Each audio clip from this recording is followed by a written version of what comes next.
Hola, ¿qué tal? Espero que estén bien. Y hoy queremos dar un estudio bíblico sobre el bien y el mal. Así se llama el estudio bíblico. Entonces vamos a dar los conceptos de lo que es el bien, de lo que es el mal y algunos conceptos errados que tenemos aquí, ¿verdad? Nosotros por no conocer verdaderamente, ¿verdad? Y bueno, y otras cositas más según la palabra de Dios, que es la ley primera, el libro más antiguo, lo que está escrito primeramente hace miles y miles de años. Bueno, lo primero que hicimos fue buscar en el diccionario de la Real Academia el significado del bien y del mal. Y lo que hice fue recopilar dos significados diferentes sobre cada uno de los conceptos, ¿verdad? Por ejemplo, el significado del bien, el primero que ver cómo se relaciona con lo que es la palabra de Dios. Dice en el primer concepto, entidad, el bien es la entidad abstracta formada por lo que es bueno. Y en el Génesis 1:31 dice que Dios cuando creó toda la tierra y al final de la creación, vio Dios que era bueno. Siempre decía, a medida que iba creando algo, decía, siempre al final dice en la palabra, y vio Dios que era bueno. Cuando creó al hombre finalmente y a la mujer, dijo, y vio Dios que era muy bueno. En el segundo concepto del bien que encontramos en el diccionario de la Real Academia, dice del mejor modo posible o de un modo correcto de acuerdo con una norma implícita. O sea que está regido por una norma o una ley que ya está hecha, ¿verdad?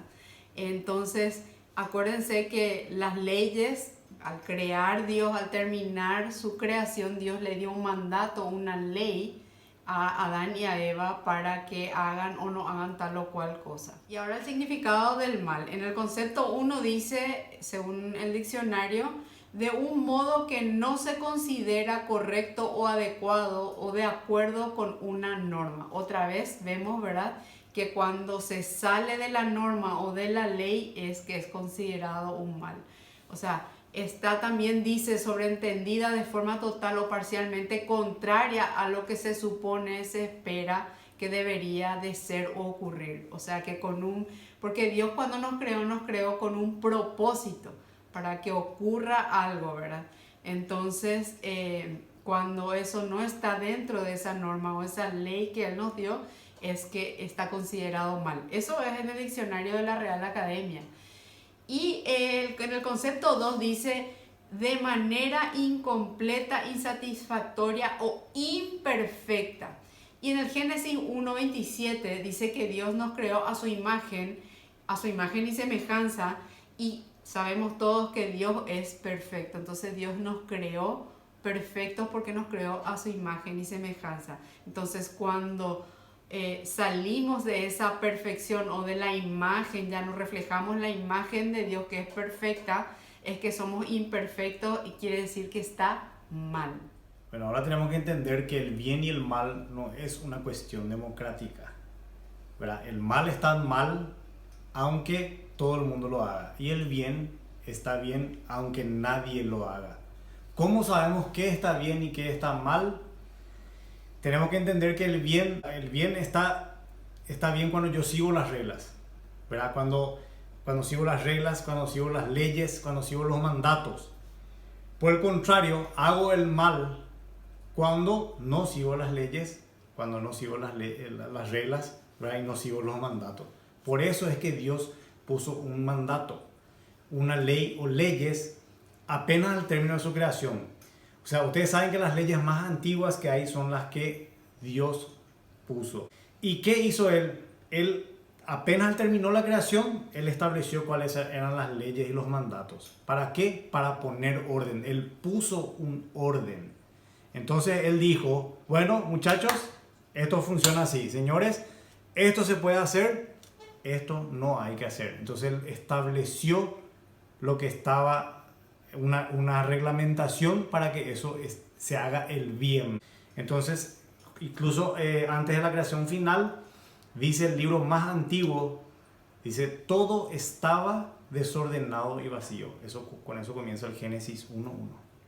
Bueno, y como vimos en estudios anteriores y como dijo recién Renato, Dios ordenó todo incluso antes de empezar el proceso de su creación. Lo primero que Él hizo fue ordenar, porque antes era caos, era desorden, dice. Lo que Él hizo primero fue ordenar para empezar después el proceso de creación.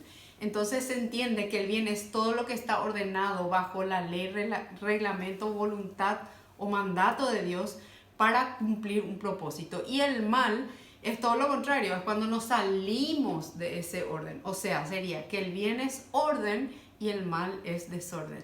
Bueno, ahora el bien y el mal no son una dualidad como todo el mundo piensa, porque una dualidad universal puede coexistir armoniosamente.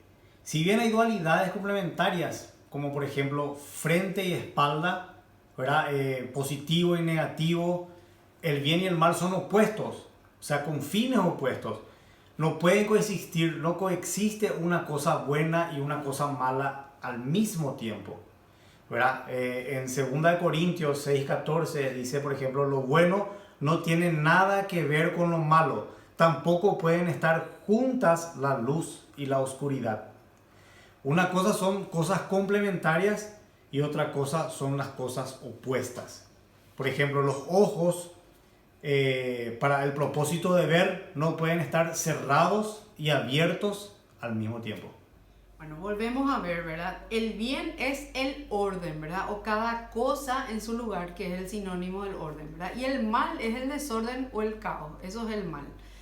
El mal, el desorden, el caos hace mal, por ejemplo, cuando vivimos un desorden en cualquier área de nuestra vida, ya sea física, por ejemplo, en la parte alimenticia, tenemos un desorden alimenticio, eso nos hace mal, ¿verdad? Nos va a tener un fin, digamos que no bueno para nosotros. En la parte emocional, en la parte relacional, si estamos desordenados en nuestro orden, ¿verdad? Relacional según la ley o una ley o la ley de Dios, ¿verdad?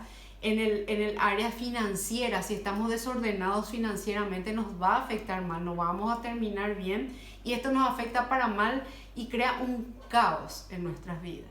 Cuando seguimos una regla que fue creada por Dios para que vivamos bien con el propósito de tener una vida plena y en consecuencia con paz, eso es lo que nos hace bien. Ese es el propósito de Dios, que vivamos bien. Entonces, dentro del bien hay ley, orden y principio. ¿Qué pasó? Entonces, ¿qué pasa? Dios en el Edén no pudo hacer nada cuando Adán y Eva desobedecieron, se apartaron, no cumplieron con la ley, no cumplieron con lo mandado por Dios. Se desordenaron, se apartaron del propósito de Dios para ellos. Dios tenía un propósito para ellos y ellos se apartan de ese propósito. ¿Por qué? Porque Dios no podía violar un principio que Él mismo había creado, que era el principio de darnos la libre elección o el libre albedrío, ¿verdad? Dios, a partir de ese momento que nos da la libre elección, ya no puede tocar nuestra voluntad, ¿verdad? Porque si no, no va a ser más libre elección, ¿verdad?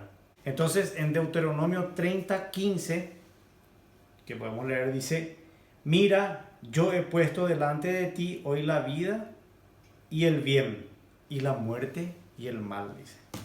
Pone delante de nosotros y nosotros decidimos qué hacer. O sea, lo que Dios hizo, lo que dijo recién Renato, fue poner delante nuestro su mandato y nosotros elegimos seguirlo o no. Puso la vida, que es seguir su mandato, o la muerte, que es no seguir su mandato y apartarnos de él. Pero Dios es un Dios de amor y donde hay amor hay flexibilidad. Las personas rígidas son personas sin amor. Una persona flexible es amplia, ama y perdona. Ahora bien, no tenemos que confundir flexibilidad con maleabilidad. Por ejemplo, un alambre, yo agarro un alambre, es maleable. Entonces, ¿qué pasa? Yo agarro un alambre y doblo, ¿verdad? Y el alambre se queda en la posición, en la última posición que le dejé, ¿verdad? Donde ejercí la fuerza, se quedó así doblada, ¿verdad?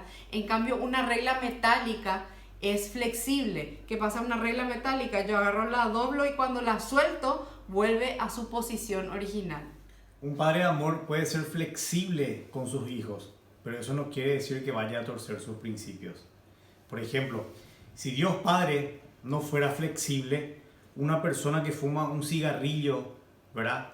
Tendría que caer muerta al instante, porque esos pulmones no fueron creados para recibir humo, ¿verdad? Pero en cambio, gracias a que a nuestro Padre es flexible, ¿verdad? Hay personas que sí viven muchos años a pesar de fumarse cigarrillos o varios cigarrillos, ¿verdad? Y no se mueren. Entonces, ¿qué pasa? Eso tiene consecuencias, ¿verdad? Y esas consecuencias tal vez sean que no va a vivir bien.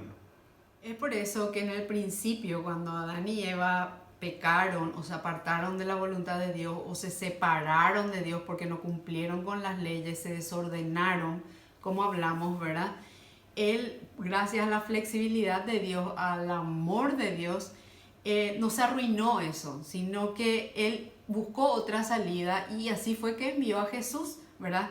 Porque dice la palabra que Él envió a Jesús para que todo aquel que en Él creyera, en Jesús, que es el verbo, que es la palabra, todo aquel que crea en su palabra, en lo que está escrito, tenga vida y vida eterna. Eso está en Juan 3:16, ¿verdad? ¿Para qué? Para reconciliar esa relación que se rompió en el Génesis por el desorden de Adán y Eva por no cumplir la ley, el mandato. Entonces, Dios, por amor a nosotros y por su flexibilidad, porque Él es un Padre amoroso, ¿verdad? Mandó otra solución que fue enviar a venir Él mismo, hecho hombre, enviar a Jesús para que todo aquel que en Él cree tenga vida y vida eterna. Para acercarnos, para juntarnos, para poder reconciliar esa relación que se rompió en el Génesis. Bueno, y eso fue todo este estudio. Esperamos que haya sido edificante y reveladora esta palabra, este estudio bíblico, para poder entender muchas cosas que tal vez no entendíamos o no entendemos y sobre todo aplicarlo para poder tener plenitud y haciendo la voluntad del Padre en nuestra vida aquí.